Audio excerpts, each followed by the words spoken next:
and welcome to Mythmakers.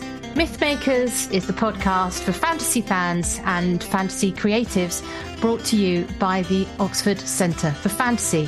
My name is Julia Golding. I'm an author, but also director of the centre. And today I have a very special guest. We're joined by Andrew Head, who lives in Australia.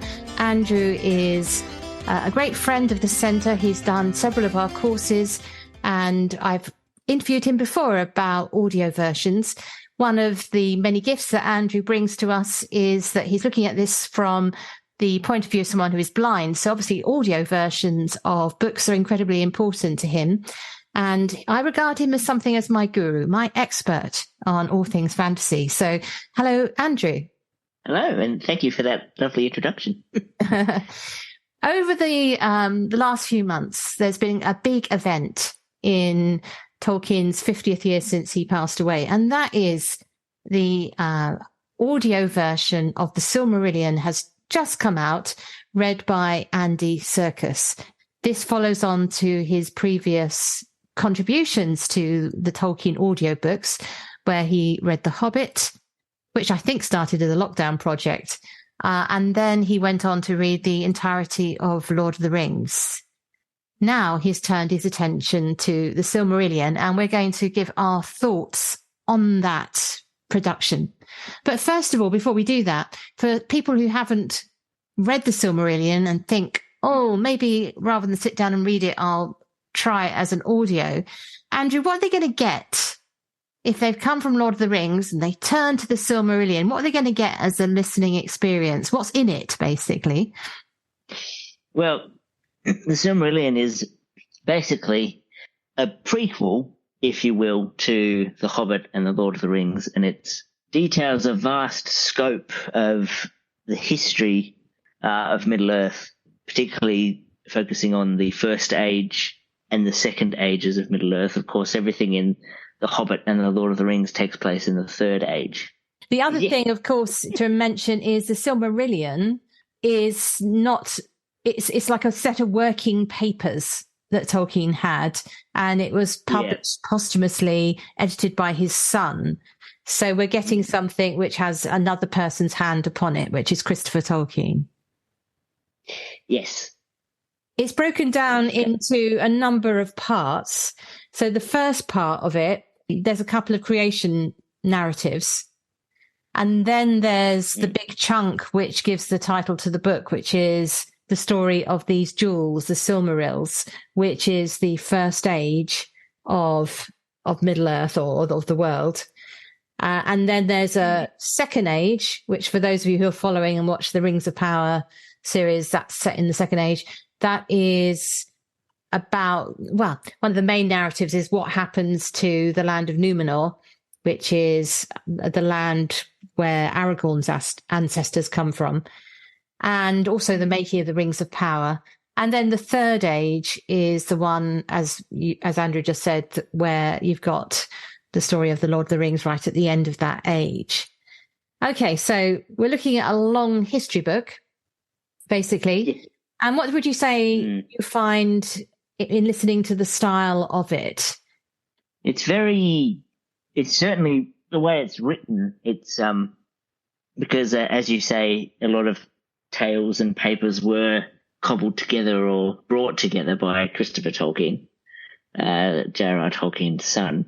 So it reads more like a history book rather than a novel. But you do get, it still has stories as history books do, but they're condensed. Some of the details are a bit condensed, and some of the details are go into a bit more depth. Some of the stories, I should say, go into a bit more depth. So it's a bit of an interesting mixed bag of styles here. Yeah, I think perhaps it's a bit similar. If you're looking for an equivalent, dare I say, it's a bit like reading the Bible. You've got different kinds of styles in stories. Yeah. And the conceit is that it's written by the elves. So whereas The Lord of the Rings is written by Bilbo and Frodo and a little bit by Sam, that's the conceit there. So it's seen by the ordinary folk of the Shire. The Silmarillion is written by, let's imagine, some elvish historian sitting in a ivory elven tower somewhere. So it means that they are looking at things from a sort of great height.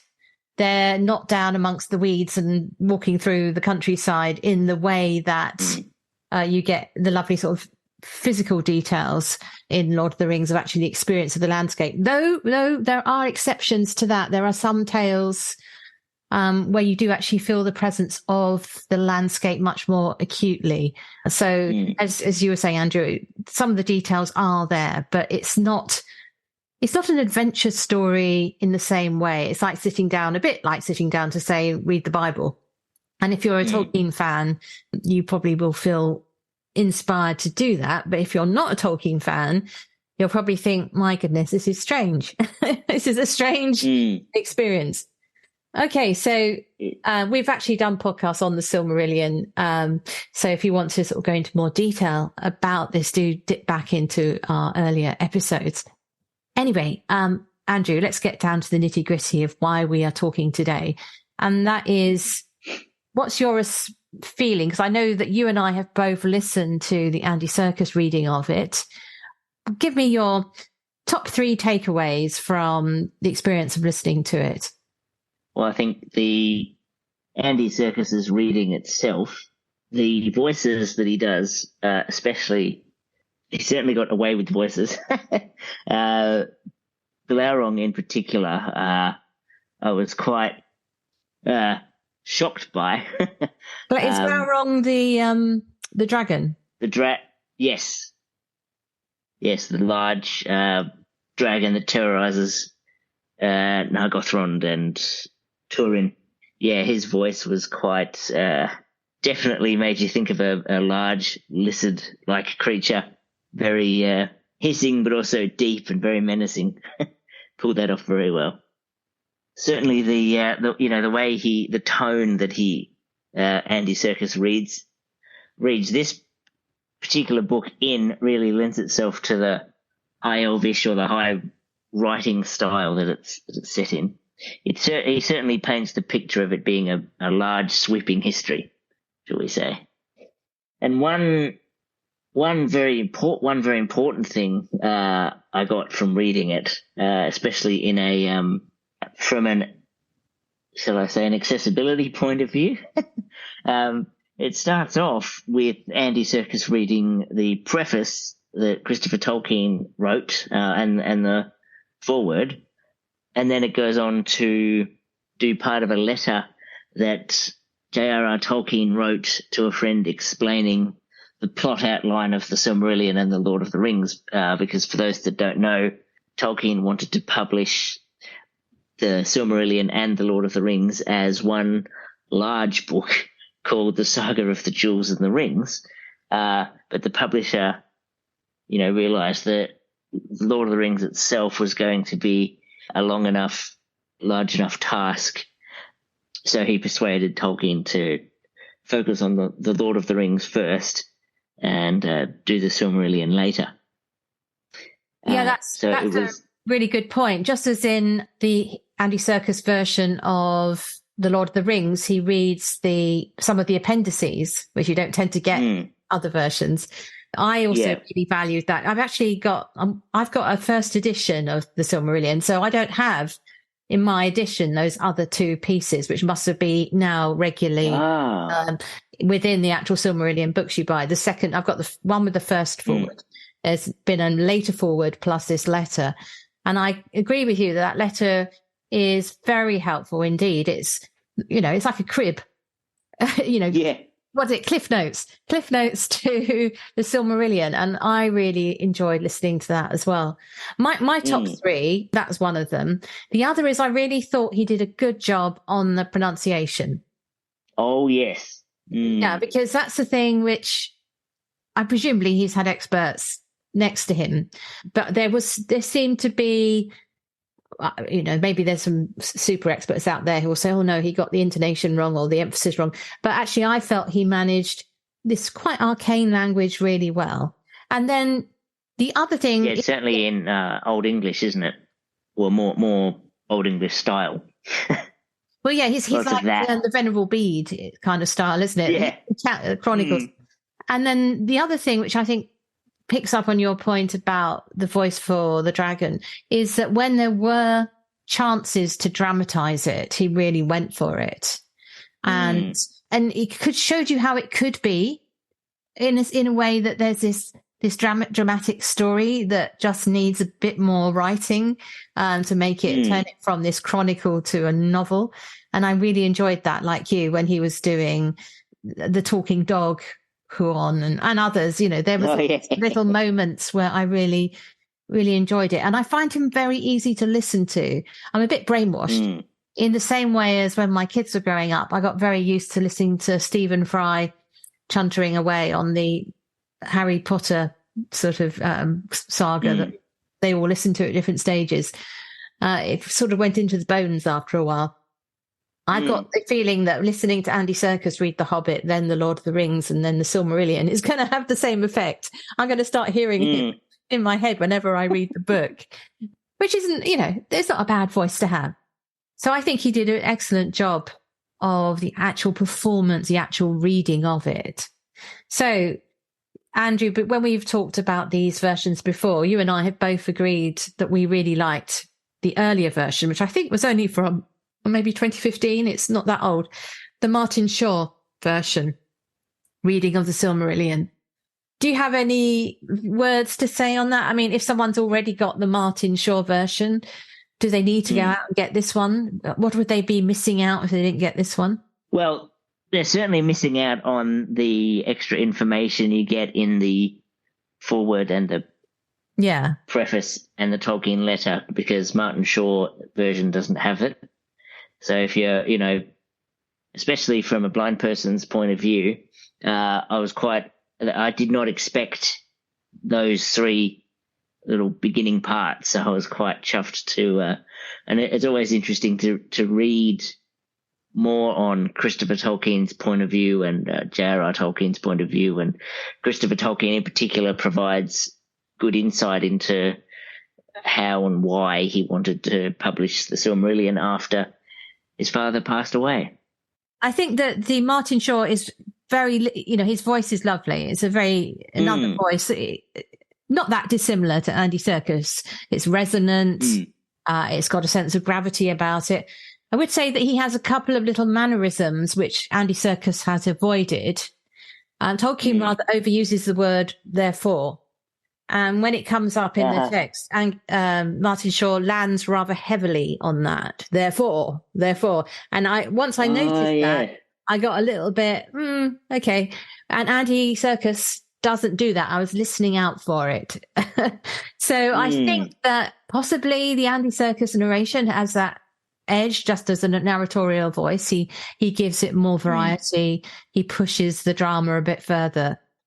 I wouldn't have thought there was a huge amount of difference between the narrations in the chapters where there are less dramatic episodes, where it's more an account of the ages. They're just two different voices. But I would say if you're going to sort of do a toss-up between the two, I would now go, if I was starting afresh, I'd now go for the Andy Serkis one. Yes, I think I would too. But it's always a bit of I guess it depends on your mood, because I do still quite like Martin Shaw's version. He has a great voice as well, as you say. So yeah, next time reading round, I'm unsure which one I will do.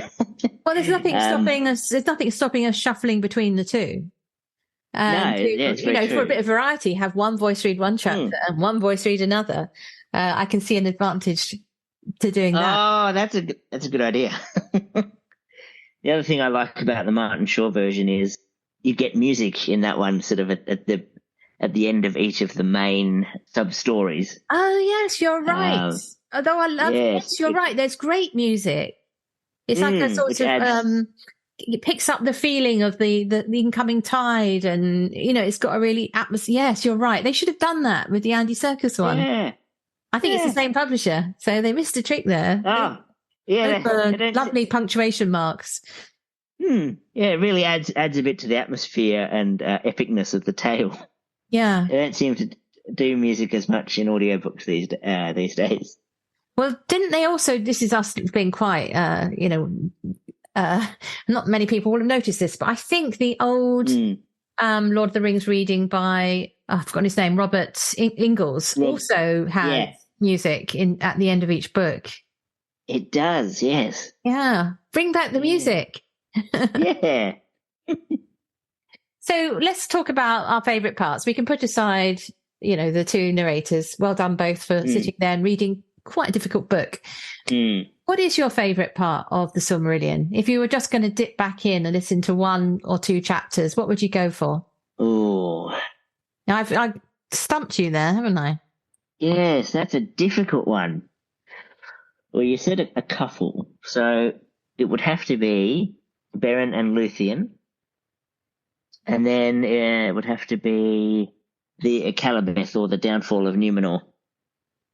Oh, okay, that's interesting. So Beren and Luthien are like the precursor to Aragorn and Arwen. They are a man and an elf who fall in love. And Tolkien identified very much with Beren and Luthien. In fact, on his gravestone, he and his wife are known as Beren and Luthien. So it was his heart story. And I completely agree. I think it's 2 chapters. One in the Andy Serkis, it's extremely well read as well. And it has the talking dog. So what's not to like?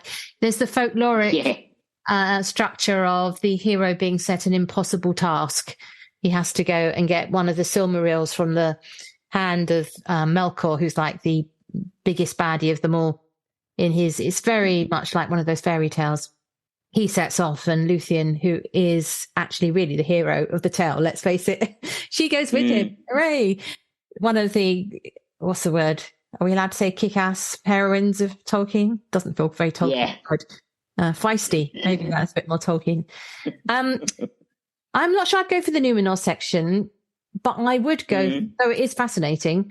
I actually like the poetry of the language of the very beginning, which is the I can never say this, Lindale. Yeah, that is the setting up of the world. I love the image of the music and how it's described. This does feel very biblical, or actually Miltonic in the way it's described. And I just think it is the language is so beautiful. I wouldn't mind if it was Martin Shaw or Andy Serkis. Both of them read it very well. So perhaps on my either or, I'll do Martin Shaw for that, and then I'll do Beren and Luthien with Andy Serkis, and then everybody's happy. So that's my pick. And then my last question to you is, which of these stories would you most like to have seen written up into a full-length book? You told me before we started this call that you've actually read some of the later curated longer-length versions of these stories, and you have views on them. I'd like to share us those views, and then tell us what you would like to have seen written up in the same way as a sort of Lord of the Rings style book. Yes, well, we've got The Children of Húrin, which is a full-length standalone novel. It's had, parts from the Silmarillion and Unfinished Tales that aren't quite exactly the same, brought together, and then a bit from the history of Middle-earth, I believe, as well. Turned it into a full-length 7-hour book, but the audiobook is 7 hours. And for those that don't know, that is read by the wonderful Christopher Lee, who played Saruman in the movies. So that's well worth a listen, that one. And then you have Beren and Luthien and The Fall of Gondolin. They're the other 2 longer tales. And there's bits from the Silmarillion and other papers other writings that have been brought together. But they're actually interspersed with, so you get story, but then interspersed with Christopher Tolkien's notes and sort of showing you how the story's changed over time. So you get characters with different names and different happenings in the events in the story, and then Christopher Tolkien's writings come in and explains how it's changed over the many, many years.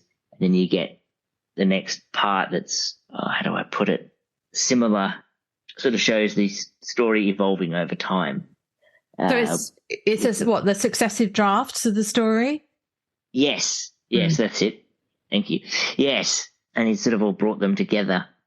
and you still, don't get me wrong, you still get the story. And as I say, it's interesting to hear that, but it does, if you're expecting a story, it does at times make it a little bit tedious and a bit difficult to get through. Even for me, who enjoys hearing more about the process as an author, it can be a bit challenging to get through. Yes, because what you're really listening to is a story of how a story is written, isn't it? Rather than the actual story. It's been meta. Yeah. And the nice thing, the way with the audio versions of those books, is they have a father and son, Timothy and Samuel West, and Timothy reads the Christopher Tolkien part, and then his son Samuel reads the actual story that J.R.R. Tolkien's written. So it helps, if you're listening to it, it helps break it up a bit and helps you focus better, because you've got two different voices and you're like, okay, this voice does this part. So I think if you're listening to it, you have an advantage over if you were just reading it. It might be even harder to understand at some points. That's a very good point. They also do an excellent job on the Unfinished Tales, where they do a similar thing. Yeah, they do. Yeah. So another, all the audio versions I've come across, all are pretty good, actually. I've not come across a dud version. I think they offer different pleasures. So if I was taking, you haven't answered yet the question about which one you'd like to be treated as a sort of Lord of the Rings style book, a proper narrative from the point of view of some characters having an adventure. And I gave that spiel so that people would understand why I'm about to say what I'm about to say. So I would, even though in a sense Beren and Luthien is a standalone novel now, it is, but it can't, with the breaking up of Christopher Tolkien's explanations throughout the story, as opposed to in a prologue or an epilogue or a foreword or whatever you want to call it, it makes it a bit tricky. And I was expecting that it would have been the same, both Beren and Luthien and the Fall of Gondolin would have been the same as The Children of Hurin, where it is a standalone novel from cover to cover. So I was really hoping and would have liked Beren and Luthien to be a standalone 7-hour book. Once the story started, it continues on. And I don't know, maybe there just wasn't, for whatever reason, as much detail as there was with The Children of Hurin, which is why there was a lot of explanation and examples of the different drafts put in. But still, it would have been nice. Right, I'm going to give a different answer. So that, which is good. I think, having sort of pondered this for a while now, that actually where I would go as a storyteller is I would tell the story of Elrond and Elros and their parents, Eärendil and Elwing, which it comes at the end of the First Age. Why? Because there's a hostage story of two children taken hostage by the two remaining sons of Fëanor, who are holding them hostage, and there's a fight over a jewels, and I won't spoil it because it's got such a dramatic end where, well, it's been out now for quite a few years, so I'm not really spoiling an end. But I think the actual story arc of what happens to the sort of, they're not exactly bad guys because they're conflicted. They're not like Melkor, who's just evil. They're interesting shades of grey bad guys, which make them more interesting. And Elros and Elrond are the young innocents. They're the Hobbit style perspective, which you need in the story to make it relatable. So I think meeting, and they then have the choice themselves between immortality or mortal life. I think that whole thing, Tolkien estate, needs a good novel. Happy to do it, but find someone else if not. I think that would make a really, really good novel or a good series. If people are looking for future places to go, because it's so engaging. Yes, and I'm very glad you mentioned that, because I'm actually, if that was to ever happen, I'd actually be quite excited about that, because you've got that, and then you've got, all the Elros going to Numenor and starting all that, and get a more in-depth young years of Numenor when it was newly established island. And then, of course, and this would have been really interesting when, of course, because Elros has chosen the path of men and he's mortal, so he eventually passes away. And I just think, to explore that and how Elrond, copes that his brother's gone, that would have just been wow. Yeah, I think that makes, in terms of a novel, you'd probably finish it there, wouldn't you? You could finish it there.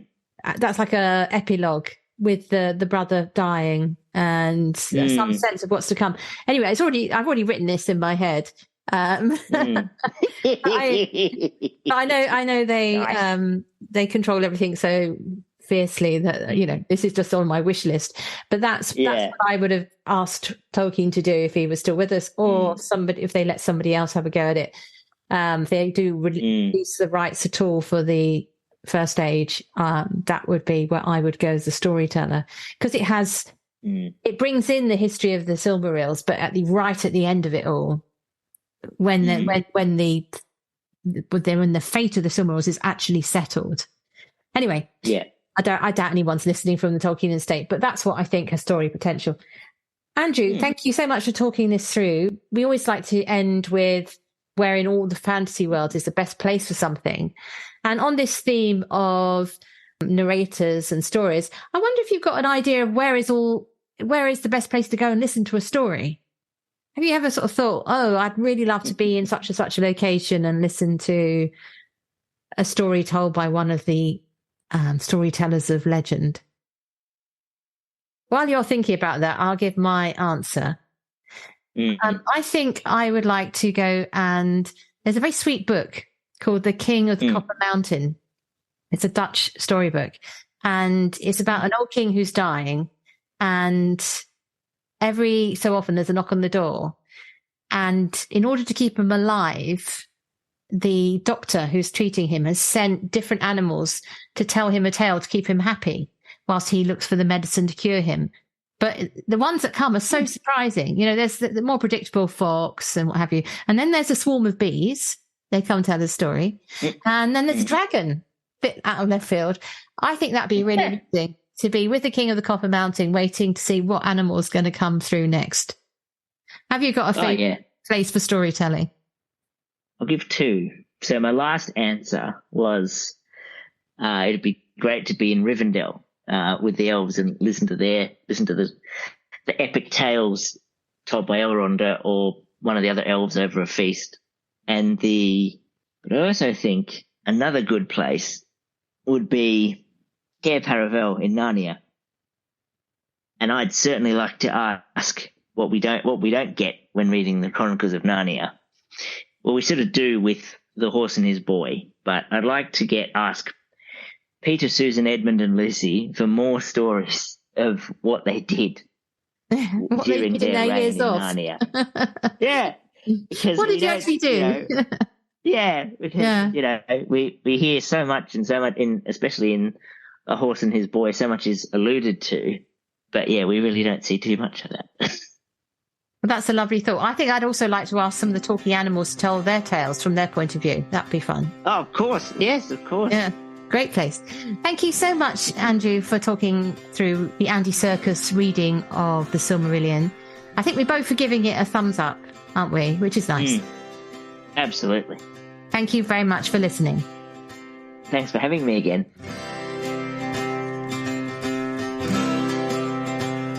Thanks for listening to Mythmakers podcast, brought to you by the Oxford Centre for Fantasy. Visit oxfordcenterforfantasy.org to join in the fun. Find out about our online courses, in-person stays in Oxford, plus visit our shop for great gifts. Tell a friend and subscribe wherever you find your favourite podcasts worldwide.